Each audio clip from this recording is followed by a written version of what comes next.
más informe.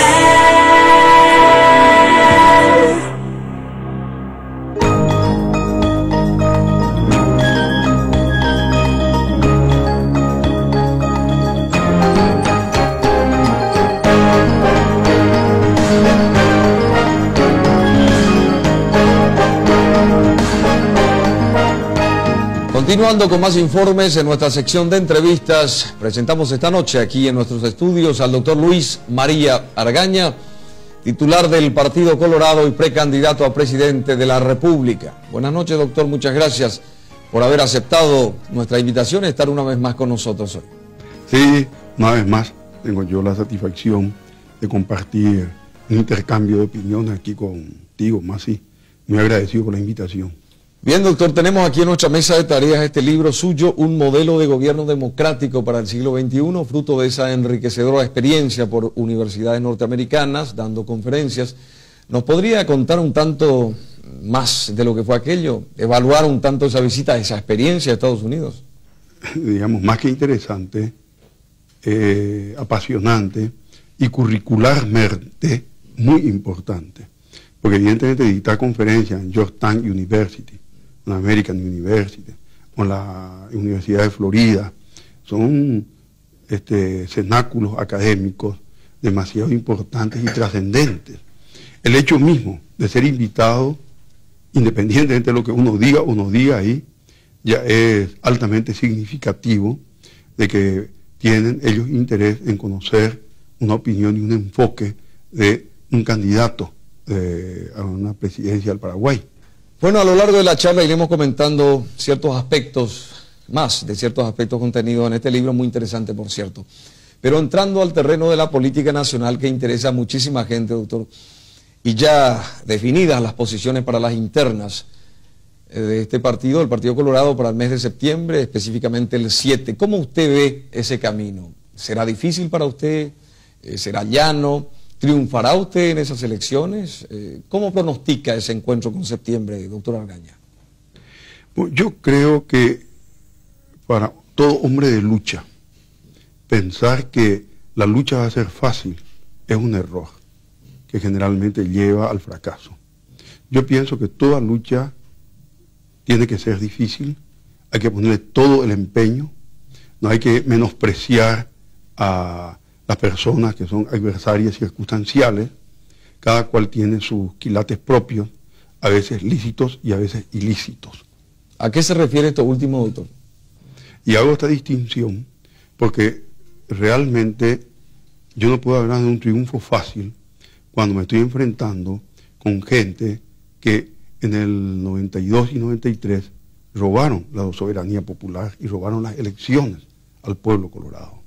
Gente ya amañada, gente que ahora está usando todo el poder del Estado, los bienes, las prebendas, las persecuciones, a un punto tal que prácticamente el puesto de comando del movimiento Faceti, por ejemplo, es la presidencia de la República, son todos los ministerios, las trampas están en el orden del día, del lado de UNAC y de otros movimientos se ha detectado falsificación de afiliaciones, corrupción manifiesta.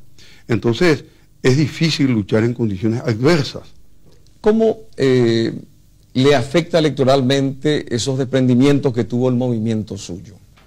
Bueno, dentro de un proceso de internismo se produce un poco un cambio de figuras como las nubes de verano que van cambiando de forma permanentemente. Y eso es así porque hay acomodos.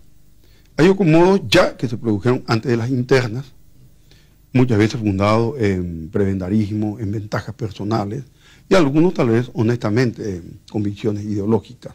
Tampoco no podemos despreciar ese elemento principista en los hombres que hacen política. Y luego también dentro del proceso de las internas hay gente que busca sus acomodos en cargos electivos, pensando que tal vez el candidato no pueda triunfar, entonces ellos se aseguran su puesto a través de lugares privilegiados en elecciones de senadores, diputados. ¿Pero le afectan las deserciones?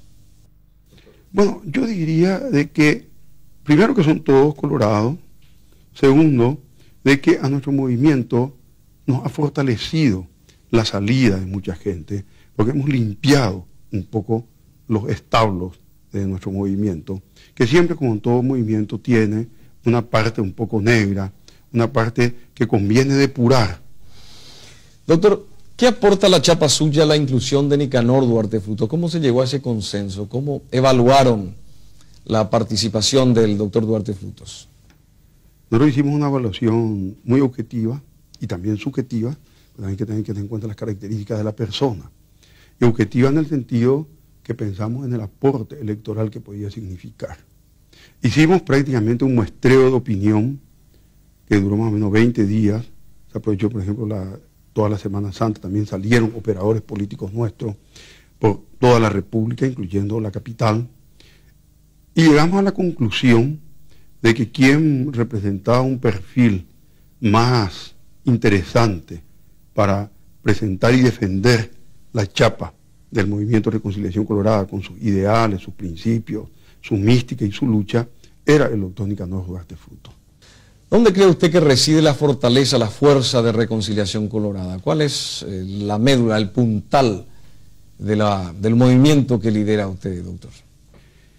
Fundamentalmente yo creo que en la honestidad de sus dirigentes, en la mística de su lucha, en la persistencia de estar 6 años en la llanura y haber sobrevivido sin prebendas, sin posibilidad de ofrecer cargos, sufriendo persecuciones, en una seca económica y una seca política, en que demasiada gente ha padecido la persecución de un Estado a cargo de un pequeño dictador que no tiene coraje para asumir realmente las responsabilidades del cargo y enfrentar los grandes problemas nacionales. Pequeño dictador, ¿por qué?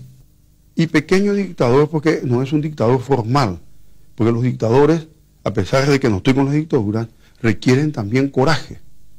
Y esta persona, su ilegitimidad de origen, su respuesta a ser el personero de gente que robaron elecciones y haber estado sometido durante 3 años y medio al poder y la influencia de quien le puso en el cargo, que era Lino Oviedo, revela su total falta de coraje. ¿Cuál cree usted, doctor, que será su adversario más duro en estas próximas internas? ¿Oviedo o Facchetti? Bueno, los dos son duros porque los dos son tramposos y antidemocráticos. Son antidemocráticos porque los dos robaron la soberanía popular en marzo del 93, después de la victoria del 27 de diciembre del Partido Colorado y del auténtico pueblo colorado. También son duros porque han manejado y han coparticipado, porque Oviedo es totalmente corresponsable y coautor de todos estos 3 años y medio en que se ha esquilmado al pueblo paraguayo. Y son antidemocráticos, sobre todo Oviedo, porque él ha pretendido, a través de un golpe de Estado, transformar una situación jurídica para salvar su puesto. Y son anticolorados porque han querido entregar el gobierno a la oposición. El 22 y 23 de abril significaba la caída del Partido Colorado.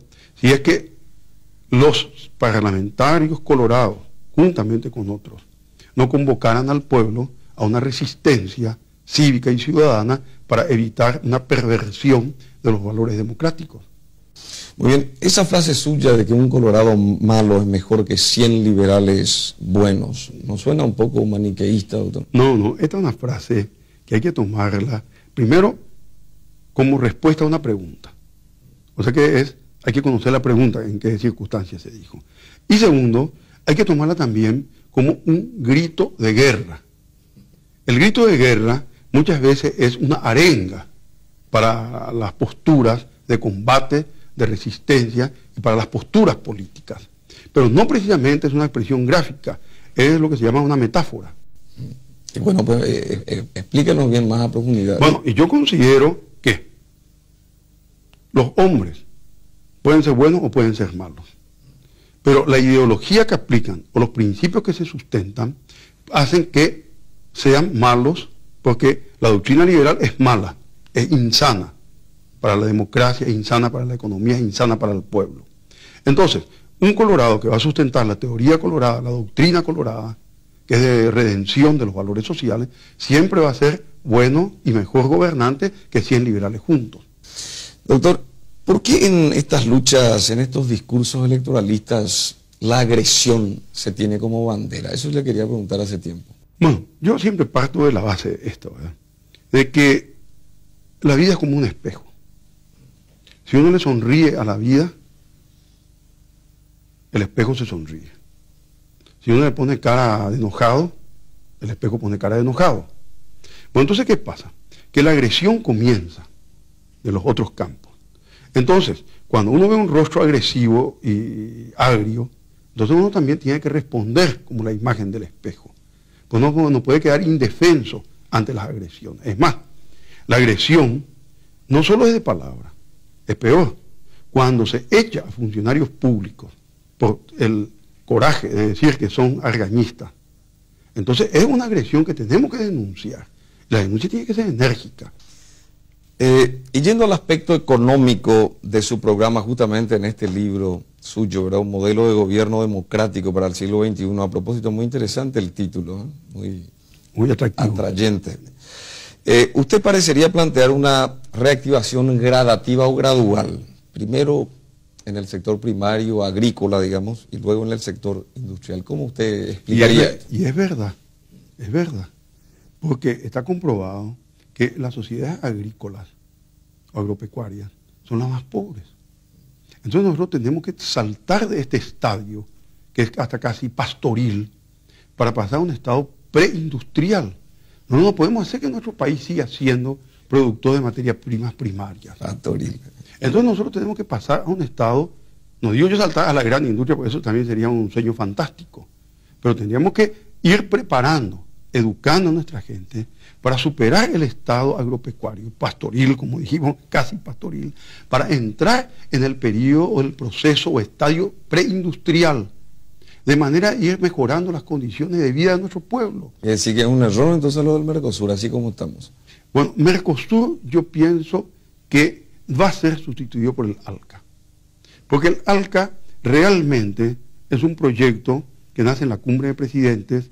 Creo que tiene su origen en el gobierno de los Estados Unidos, no estoy muy bien informado de eso, pero usa ya lenguajes que nosotros compartimos. Por ejemplo, ya reconoce la existencia de la pobreza en Latinoamérica, que eso antes ningún documento reconocía, y es una verdad cruel en lo que la sufren. Reconoce ya la necesidad de la solidaridad entre los pueblos. Usa términos como, por ejemplo, de que el fuerte debe ayudar al débil para que haya un equilibrio en el manejo de la humanidad. Que la igualdad de oportunidades no solamente debe ser para los hombres, sino también para los países. Y da un sentido humanista a la integración de los pueblos. Y por su libro también nos enteramos que usted se adhiere al keynesianismo, que es un poco la intervención del Estado en la producción de empleos a través de obras públicas. ¿Cómo es eso, doctor? La tesis de Keynes era que el Estado debía comprometerse a hacer obras públicas fundamentalmente para dar mano de obra. Y esas obras públicas fueron las grandes autopistas que se hicieron en Alemania y las grandes carreteras que se han hecho en todas partes del mundo. Que era una forma de hacer trabajar a la gente y de paso hacer el desarrollo. Pues las comunicaciones es desarrollo. Y entonces lo que debiéramos hacer en el Paraguay es, por ejemplo, pavimentar toda la República y haciendo 10 nuevas fábricas de cemento, privado del Estado, me interesa, pero que produzcan cemento y pavimentemos con cemento y hagamos rutas, porque si no el país está todo aislado. ¿Y el pensamiento ideológico suyo, doctor, tiene alguna afinidad con la socialdemocracia? Yo no soy muy partidario de dogmatizar así y encasillar a una actitud del gobernante, porque el gobernante muchas veces tiene que dejarse orientar por realidades y por un pragmatismo. Entonces yo no quisiera encasillar nuestra postura en la socialdemocracia, ni tampoco en dogmas, como diríamos en las encíclicas papales. Si bien yo reconozco en mí una fuerte influencia de las encíclicas sociales de la Iglesia. Tampoco eso no quiere decir que soy demócrata cristiano, ¿verdad? Pero yo creo que se puede recoger lo bueno que tengan doctrinas como la doctrina social de la Iglesia, como la socialdemocracia, y en fin, de otros tipos de orientaciones políticas, recogiendo todo lo bueno que beneficia al país. A nivel internacional,